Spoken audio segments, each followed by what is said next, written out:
What's up? It's your homeboy, the Real Lil Sneaks. And I'm making this video just to give you my side of the story about a few things. And also to let you get to know me a bit as a person, as a man, and as a father, as a human being. Now, a lot of you people out there who has followed my music, who has heard my music, much love and respect to all of you, and that still continue to bump it and listen to it and follow it. I got more coming soon.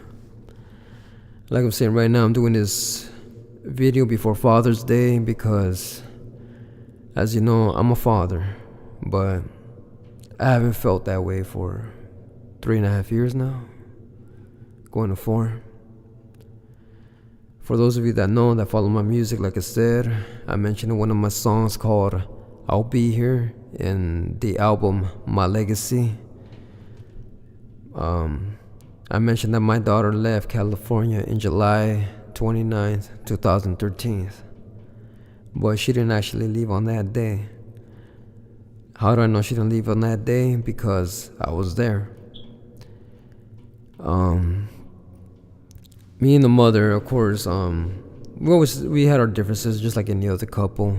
But at the end, we were cool. We understand each other, and for our child, we respected and did our best to understand and give what we need to give, do what we need to do for the best of our child. So out of that, we always had the communication, especially at the end. And and yeah, so my daughter was like 9.5 years. That she was here in California.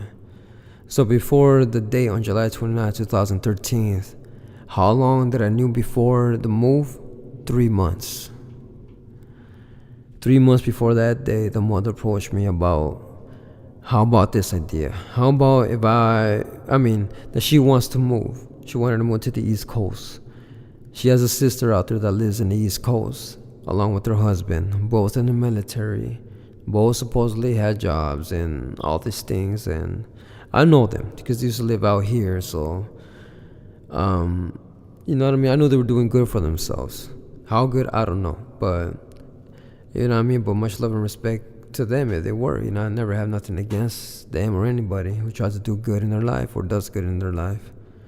But she just told me, the mother of my daughter, that about her having a sister out there that were talking, and that the mother of my daughter could continue with her school out there. She could get a good job. She could just get a better future out there compared to over here. So my answer was no. You know what I mean? Besides that, no. You know, you're not gonna take my daughter out of state. You know what I mean? Like, that was my first answer. As days was going on, she just wouldn't stop talking about the move. But what kind of was capturing my attention when she brought up about our daughter, where she was saying that if she were to move, our daughter were to have her own room, she would be able to do certain things, have her sleep over with friends, parties, because the house that she would live at is big with a big yard. My daughter has a dog, so her dog could run around. She could, be playful with the dog where she lives. And the schools over there were good, and all these sort of things. They have just good things out there for my daughter, and that will benefit her as well. Even though she told me that at the beginning, I still said no. But as days was going on, still was going at me, and I just kept thinking, in my own head, in my own time, as much as I hated it, as much as I don't want to think about it, as much as it bothered me to think about certain things that I couldn't at that time provide for my daughter, that she deserved that. Her own room, something she didn't have here. Her sleepovers with friends, her playfulness with the open yard with her dog, her other things, her school too, compared to over here, you know what I mean? Stuff that even my daughter doesn't know, you know what I mean? I don't know. I just felt there would be more better for her, as me and her mother would talk to me and her mother talked about. It ate me up inside, but at the end I decided for those reasons, under other certain conditions, that if they leave, I will always have communication with her, no matter the day or the time. I know where she lives, and school information, everything. And what happened? I got that. Before my daughter left, before those 3 months, on July 29, 2013, but not, she didn't leave on that day, but I'm gonna go back to that day. It was promised that I was gonna have communication with her. I had the address, I had everybody's cell phone, the mother's, her sisters, her husband, all that. So it was good, because me and her were in good terms. We had the respect, and out of those promises, I was like, okay. But even though I was okay, me and my daughter had conversations before that move. And I asked my daughter this. I'm not going to say everything that we talked about, because she knows. But one question I did ask my daughter, if she did really want her to move with her mother to the East Coast, if she did really wanted to, she gave me her answer. And it bugs me to this day that maybe I didn't stop it, in certain ways. But like I said, I did it I felt it would be better for her. But her answer will tell you everything.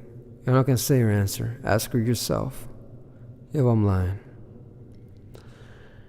But even though she gave me her answer, I still told her that, the communication will be there. I just won't be there more physically, in presence.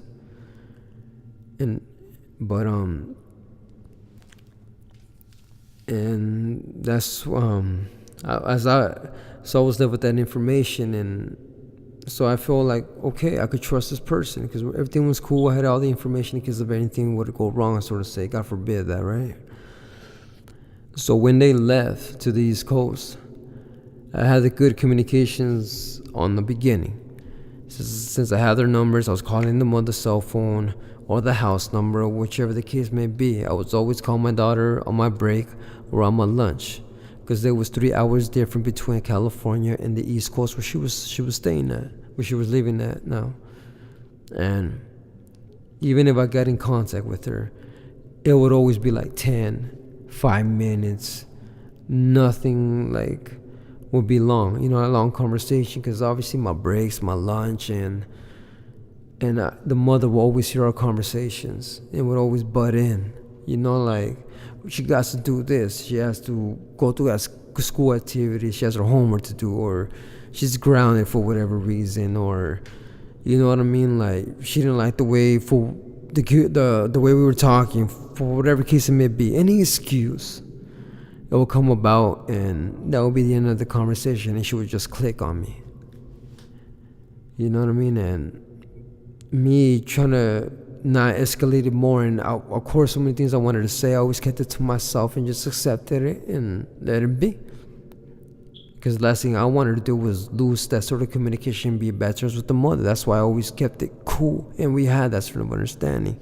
I just didn't know why she was being that sort of way. And as time went on, and the conversation was dying. And as it was dying, I was getting no phone call. I was getting no answers from the phone, no replies, anything from the mother's cell phone or the house phone, as I would leave messages, or my family too, like my mother. So I started sending her emails, and that's when it hit me. If I send her emails, I'm gonna leave dates, everything. It's gonna be recorded. So I started doing that, whether she caught on to that or not, but that's how she replied back to me. And that's from then on how we're keeping in contact with emails. And just to say it right now, all that conversation from every email from the beginning to the end, I have it printed out to show the fact of how I wanted to be there, how I was there, and how the other person treated me, in a sense of, like making me look bad, trying to make me look bad, or not wanting me to be there at all for whatever reason.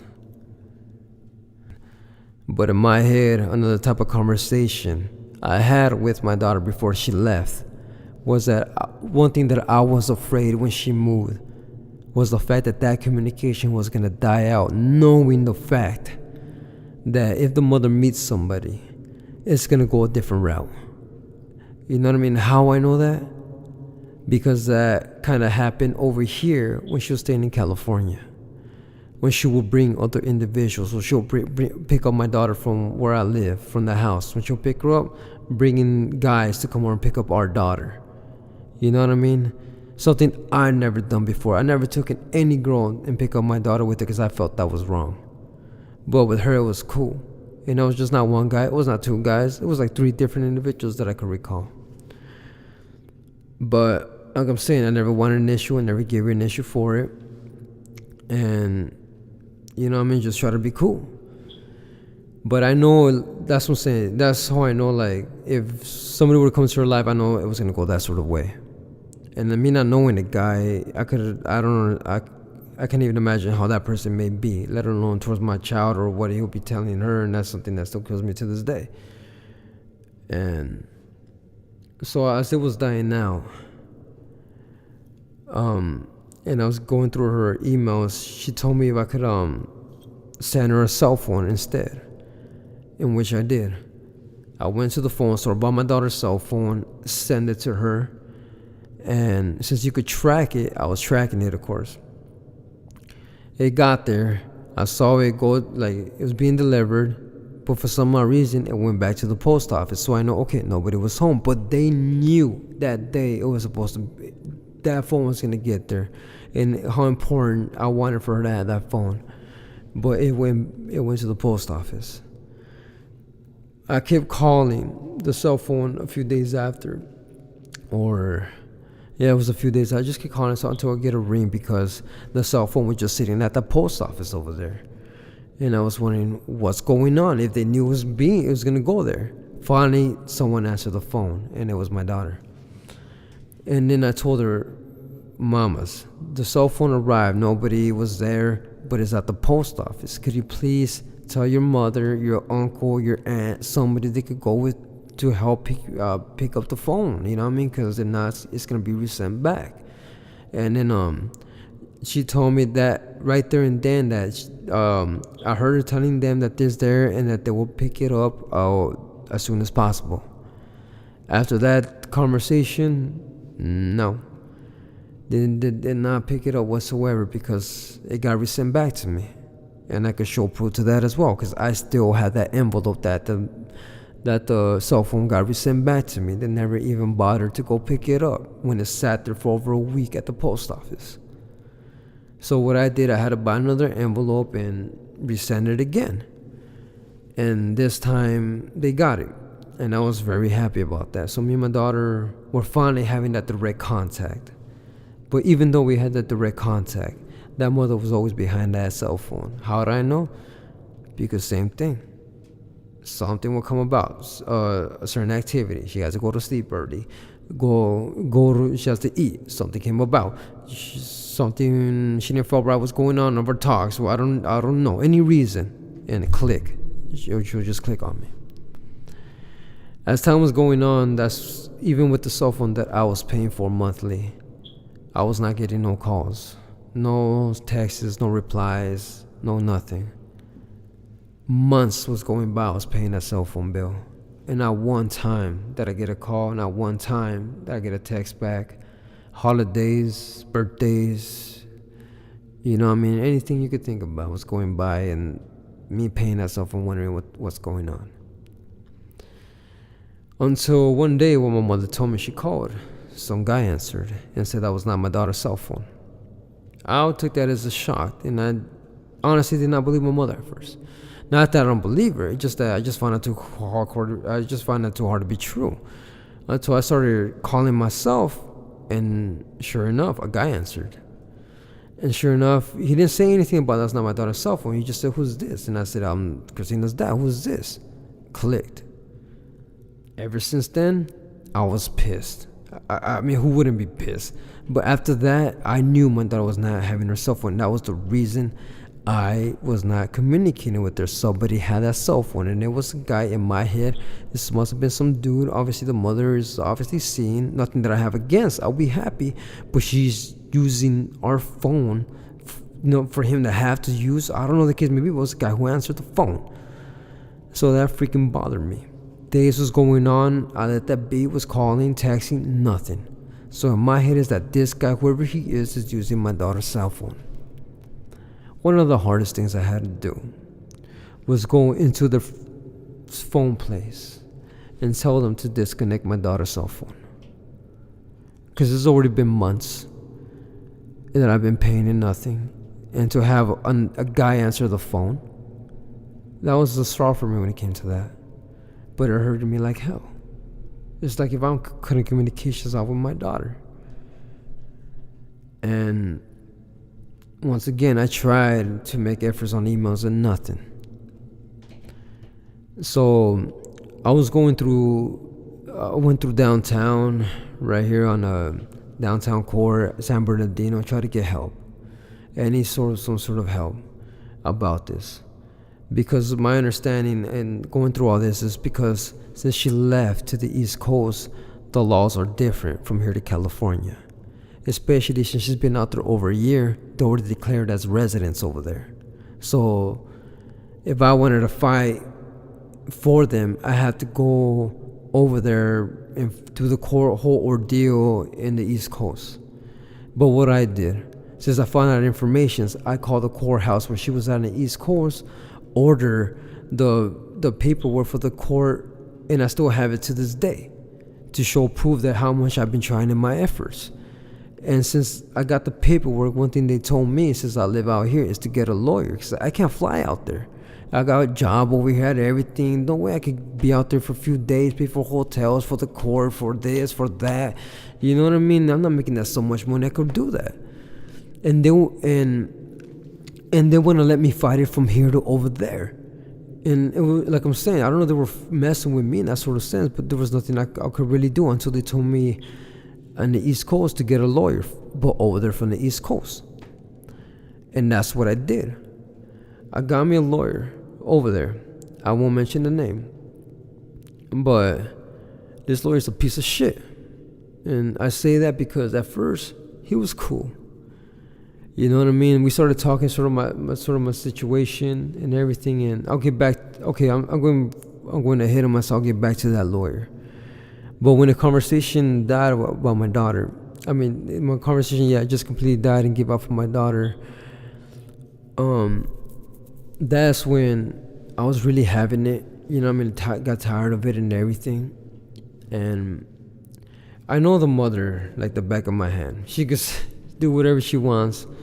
But I know her reactions. I know her sort of what she would try to do back. And what I mean by that, when the conversations ended, everything, all the communication died. No, wait a minute, I'm sorry. After the communication died, and me getting a hold of her in any way, when I went to the court in downtown or the one in San Bernardino, one thing they did tell me I could do was call the cops over there where she was at, if I knew the city and all this information, in which I did, and ask the cops if they could go check on my daughter's well-being, and they will send in a patrol car to check on her. And I was like, and I'm saying all this is new to me. So what I did that. I called the cops from over there, explained to them that my father living in California. I have a daughter living there. I have not heard from her in so long. I've been calling, nothing. So I wanted someone to go out there and check on her well-being. This is her address and everything. Sure enough, the cop, he took the information down, told me they will go check it out. In my head, the way his voice sounded, it didn't seem like, I feel like, I don't know. You know, it could be like a call from them, you know, a crazy call or something like that. They're telling me they're going to look into it, but not really do. And sure enough, a few hours later, I get a call, and it happened to be the cop. And he told me, we came in contact with your daughter at the house. She still lives there. She's in good health, but his tone of voice changed. Because I guess he felt, that was like the conversation I had with him to go check on her was real. Because he told me we talked to her, everything is cool. The mother's not here, but the aunt, the husband is here. My daughter seems to be nice, well fed, everything was cool. And they told her that the only reason they're there is to check on her because I call for them to check on her. And for her, whenever she gets the chance to give me a call, because I was worried about her, because it's been a long time since I heard from her. After that, the cops told me, we talked to your daughter, and she will call you back. And good luck to you on that. And I said, thank you very much for everything. When I was expecting to get a call back, because I was happy as hell, it wasn't my daughter who called me back. The one who called me back was her mother. Pissed the hell off that the cops went to her house to check on our daughter and to tell our daughter she could call me. Her going off on me, cursing, all these sort of things. Why would I do that? And my response, why wouldn't you think I do that? You know, I care about my daughter. What's going on here? So it was a talk. But there's no talking to her in that sort of way. You know what I mean? So I let it be. She clicked on me. Once again, no communication. I was calling a few times a week. Not a lot. A few times a week afterwards. Nothing. Maybe a month later. That's when I called the cops again. Did the thing. I did that like about 3-4 times. Around the third, fourth time, that's when the mother told me to not do that again.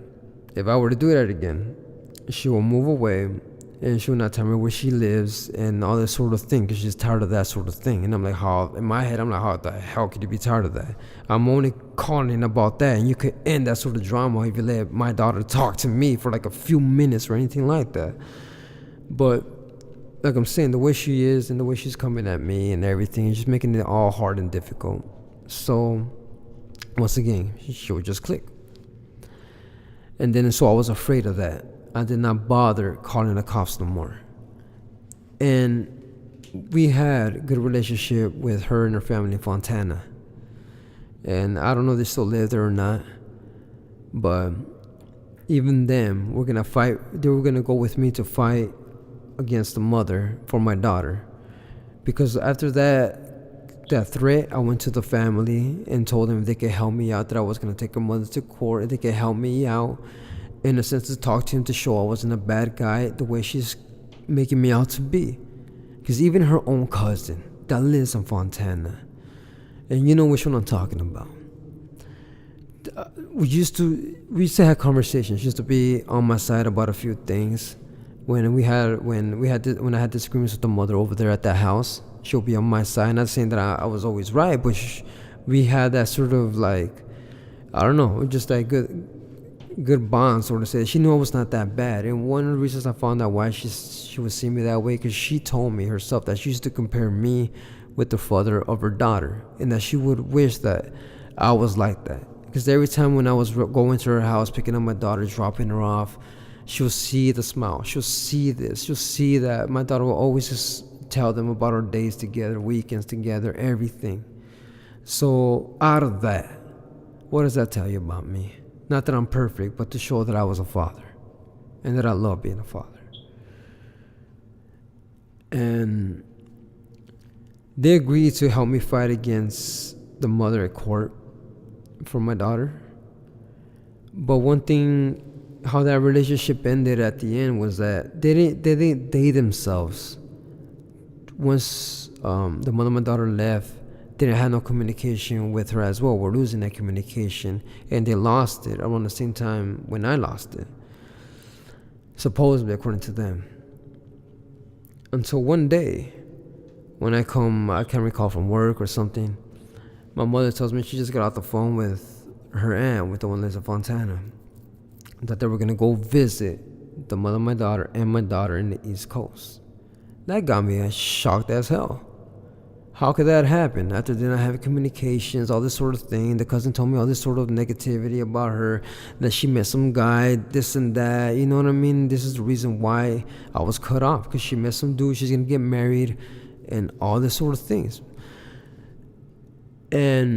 But as I told my mother, they were going to go over there and see her, but at the same time, they were going to go take pictures. They were going to go talk to my daughter, let her know that I miss her, we all miss her, to call us, give the good word. But we never got anything. Never heard, never seen pictures, never nothing. Even the mother used to promise me pictures, even my family pictures of my daughter, this and that. Never got anything, nothing. You know, there was the times when I said I didn't have the communications. One thing I did do was I wrote my daughter letters to have another source of proof of me trying. And what I used to do on those letters, not only would I write her something, sometimes it would be a rhyme, the whole letter in a rhyme, but I would draw in front of those letters to show, like, you're special to me. And tell me if I'm lying about that. I have YouTube videos up there showing those letters with the drawing to show that I sent those letters, and I did. I have one conversation recorded with me and my daughter, and that's actually the last conversation I heard her voice. And what that was I told her, "Did you receive my mail? The one with the two hands drawn on the front?" Her answer was no. And right there and then, once I knew that, I knew all the letters beforehand she never got. What about the presents I sent her in Christmas? What about the presents on her birthday? What about this other stuff I sent her throughout the times and just to send her because she's my child? Money, this and that, expecting it will be her, but not knowing she got it. She's using it. She was happy about it. She hated it. Nothing. But I kept my patience. I kept my cool because I don't want to make things worse. And so when the family didn't do as they also promised about, like, at least taking pictures, showing it to me, talking to my daughter, or somehow in some way, maybe even use the cell phones to call and be like, talk to your dad, like something that I would do if I was in their shoes, especially the way they saw me and our sort of bond and all this sort of stuff they talked to me and they said about me compared from what they said about the mother. You know what I mean? So I told him, you know what? Cut all the ties with these people, man. It's ridiculous. And that happened where everything just stopped. Like, even her cousin, friend requested me on social media. I had her as a friend. But after that, I blocked her. I did everything. I forget all that. You know what I mean? And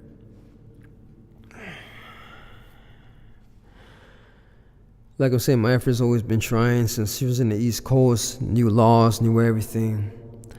I had to get a lawyer from the East Coast. I talked to this one lawyer, Mr. Bush. Fuck you, Bush. This dude, I had a conversation, the first time I had a conversation with this guy, it was all good. He had an understanding about a guy and everything about my ordeal being a father, because he himself told me he has kids, so he can't imagine how I must have gone through or what I'm going through. Okay, but before going back to the lawyer, I'm sorry, one more story.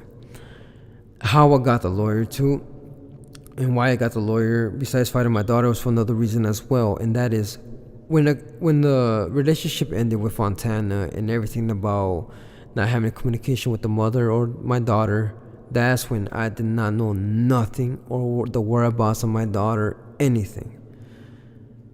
So I was going crazy around that time over that. So what I did and decided to do was a song. And why? Because I know the mother hears my songs. For whatever reason, I just know she hears it, and if I make a song about her, I will hear something. You know what I mean? And out of that, I will know where my daughter is, where that came from, because I know the mother will react a certain way. She would do anything to try to get me out of if she wants to do anything to get me out of the picture. I'm gonna make a song, and knowing how she may act, I'm gonna hear it. And sure enough, that's what happened. When I did not know nothing about my daughter and her whereabouts, that's when I decided, after a while until I had enough, to make a song. and that song was The Curse. The the curse from the album Tears of a Father. I did that song and I recorded it, released it for that reason, to see if I hear anything. And sure enough, I did. And let me tell you how I heard the reaction and what I got out of this. One day, you know what I mean, I live in an apartment complex, so I'm upstairs in a room. I was about to smoke me some weed. For some odd reason, I did not. Something was telling me don't smoke, so I did not smoke. I was like, whatever, you know, just chilling in the morning, minding my own business. And then next thing you know, I get a knock at the door, you know. It was my dad. So my dad tells me, hey, there's a sheriff downstairs looking for you. What the fuck you done? You know what I'm saying? Like, you just tripping. Like, is there some cop coming looking for me? And I'm tripping the fuck out. Like, what the hell could it be? You know? So my mind is racing because it could be probably past stuff. I don't know what it could be. Somebody I don't know, throwing shit out there. I don't know. My mind was racing. Like, why is there a cop, sheriff, out there like looking for me? So as I'm coming downstairs, you know what I mean? As I'm coming downstairs and I see the cop, he has papers on his hands. He's scratching his head.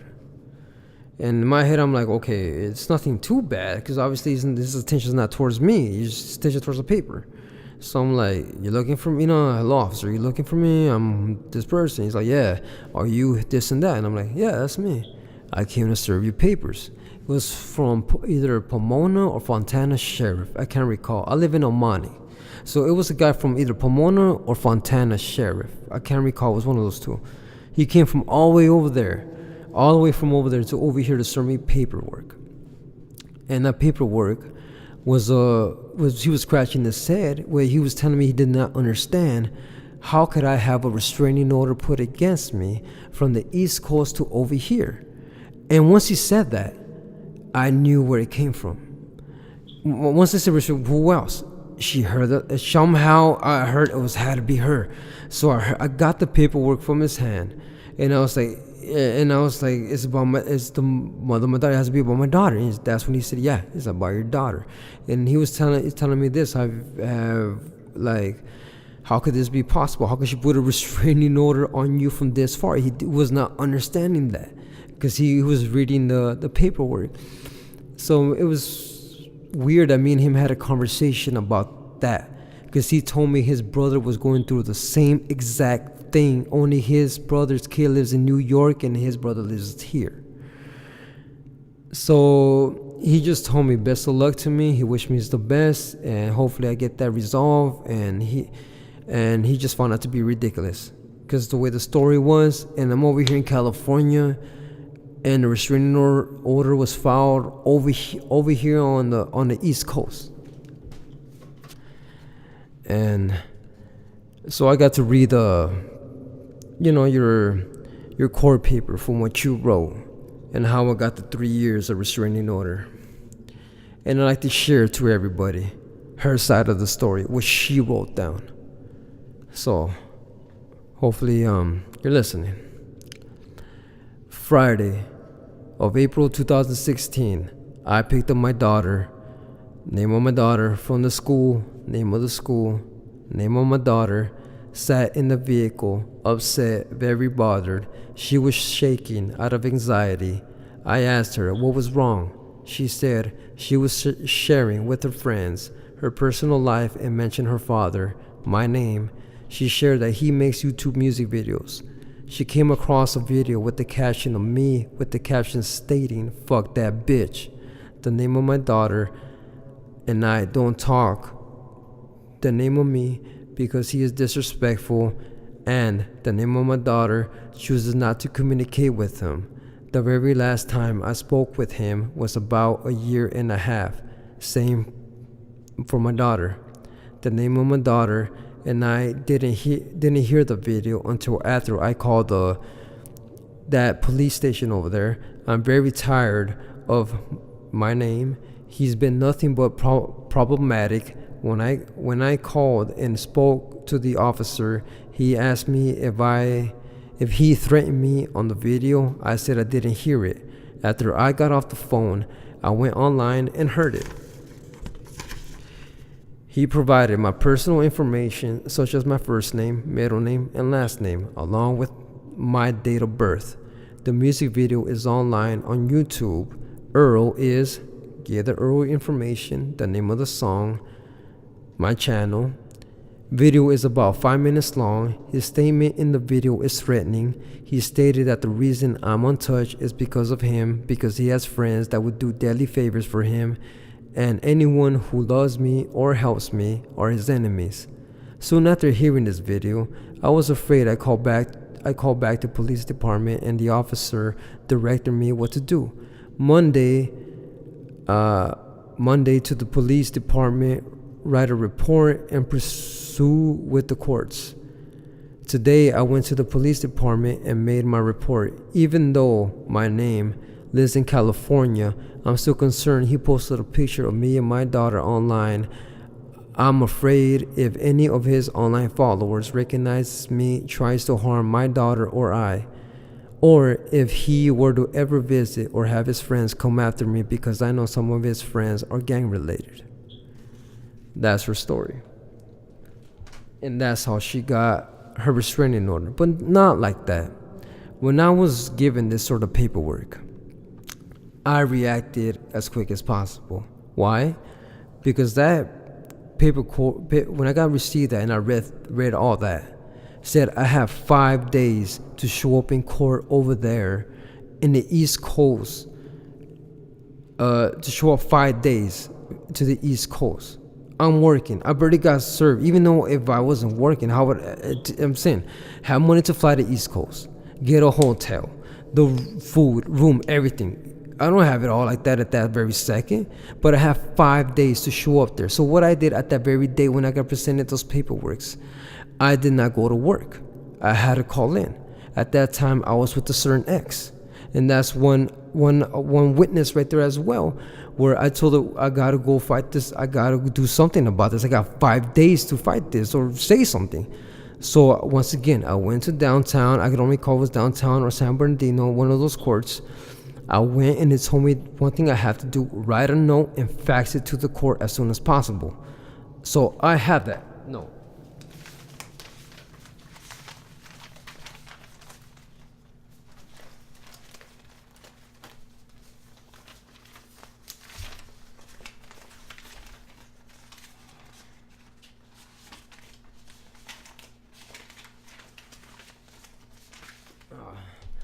I can't find it at the moment, but I have it.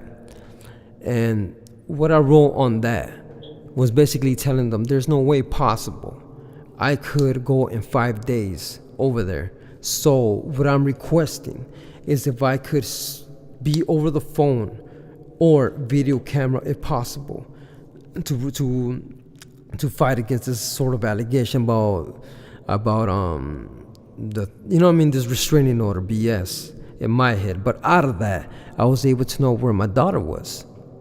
You know what I mean? I did not know nothing where she was until I did that song. So at least I know where she was. I know she moved, but I know where she was. So that to me made me happy. Even from what I read to you, her sort of statement. I don't know how some of you may take it, but I took it as my daughter thinks about me. Why would she talk to me why would she, with her friends, tell her about me, about my music, about this and that? That tells you something. If she didn't want nothing to do with me in her life, if I was this sort of thing, why would she show that sort of, tell her friends about that?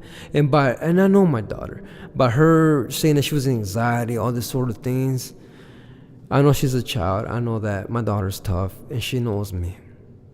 You know what I mean? And maybe she doesn't know the certain reasons of why I did that song and stuff like that, but I did it to know where she was at and to hear something.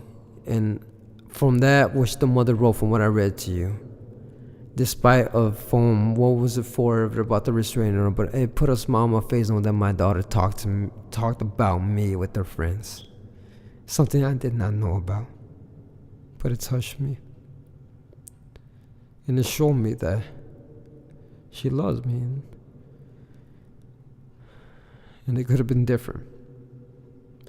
So, as I Sent them the facts to the court and told them I cannot be there physically, but could it be done over the phone, over the camera, so to say, right? Like Skype or some shit. I got a response back. No. Because of the allegations, because of the restraining order, I have to be there in present. I have to be there present, physically. There's no way I could do this over the phone. No ways I could do this over the Skype or computer. And I got the paperwork to prove that they said that, and that I asked for that.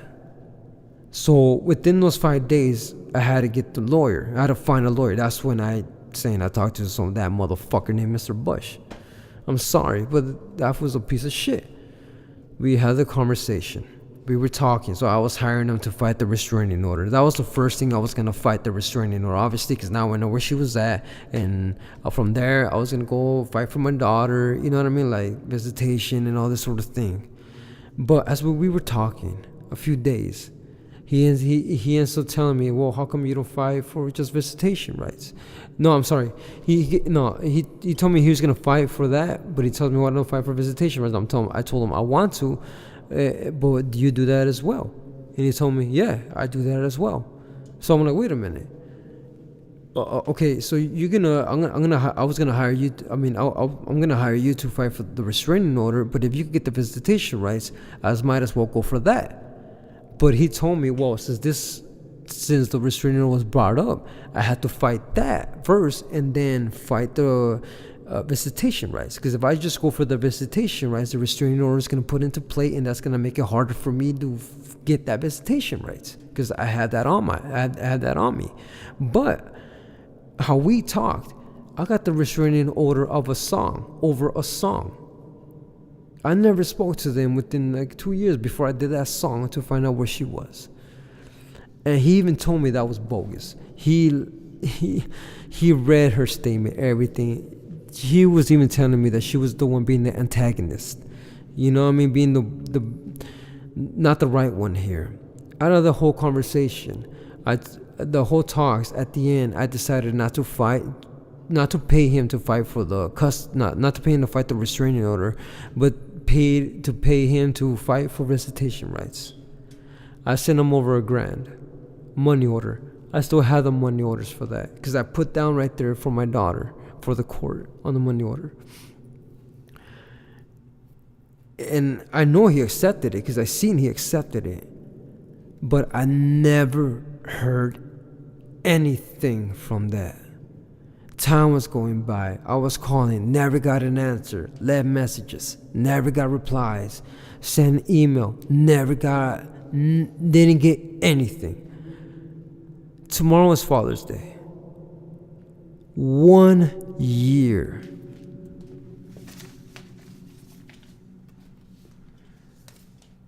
Ago, actually, on June 5th, 2017, I received this from Bush, from the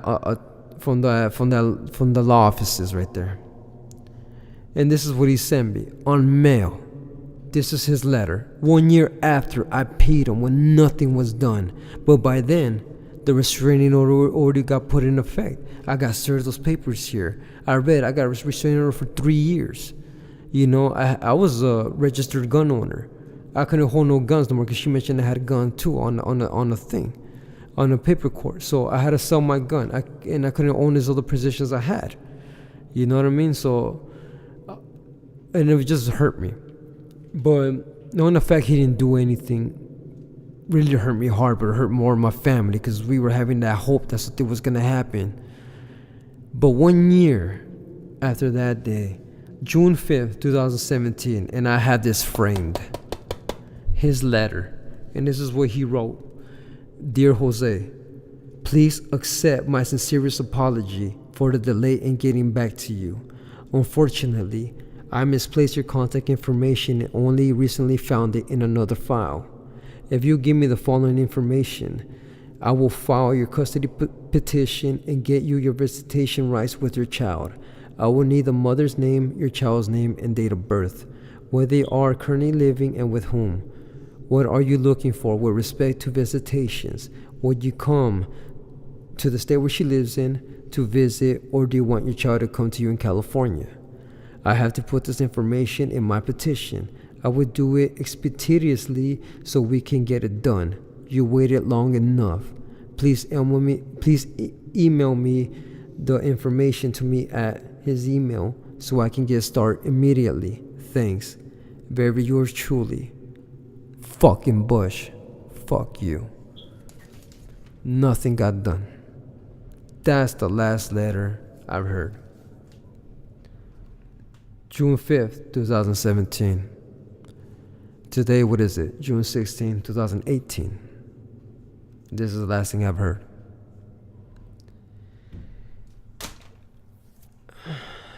I ain't trying to do a big fight. Ain't trying to do crazy. Like, in the sense of a court. The only reason I'm doing this, like I'm saying, is to tell my side of the story, to show, like, how I was there, how I cared, how I still try to be there, how I still try to fight.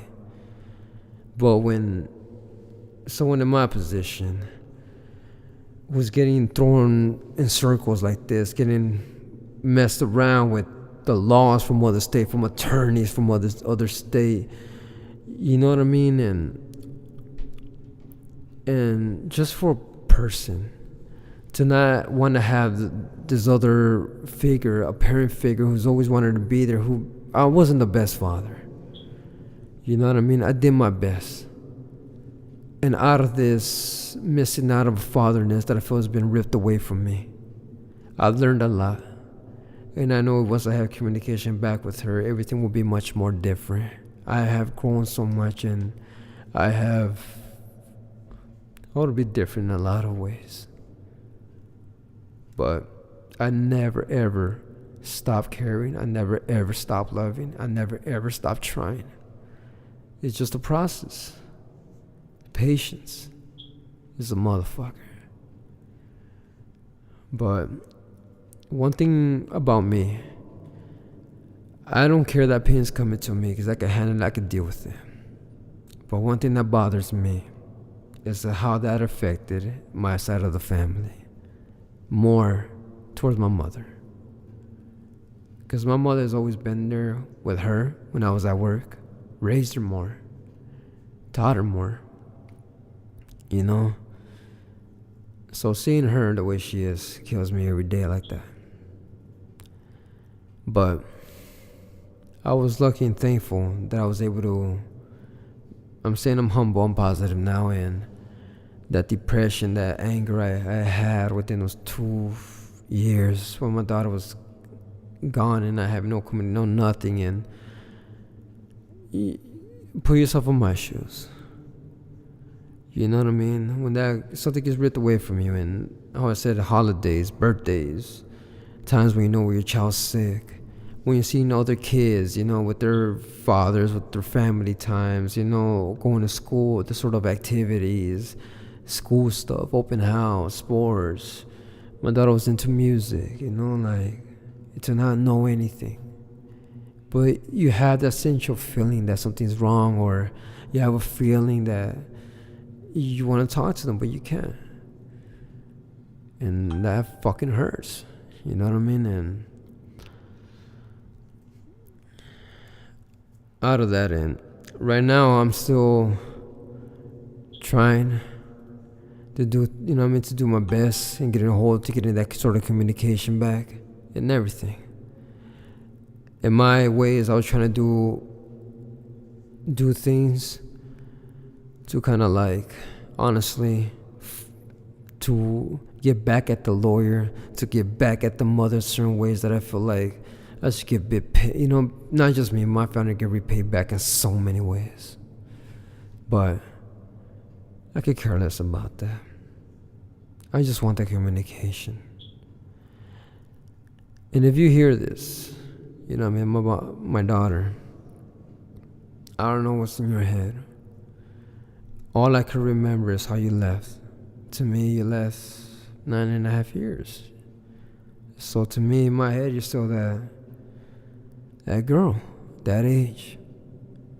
All I do is hear the music that we record and hear your voice. At least I hear your voice. I wish I know how your voice sounds now. I wish how you look now. I'm always here. I'm not far. I may be far, but I'm a phone call away. I'm a click away. You know what I mean? I'm an email away. I ain't trying to be a bother into the relationship. I don't care what the mother does. I don't care, you know what I mean, anything. I just want that communication.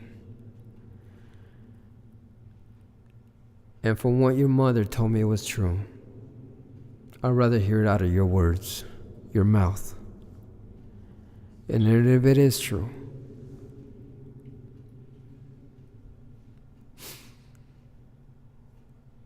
I'll let it be. If that's your wish. But for me, I want to be back in your life. I want to be the father that I was. And I could be a much better father. If given a chance and opportunity.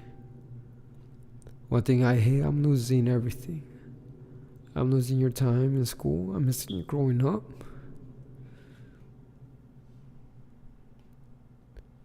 I feel like I could teach you certain ways, certain things, more than others, or more than any other man. You're my daughter. Come on. When did I ever lie to you about things?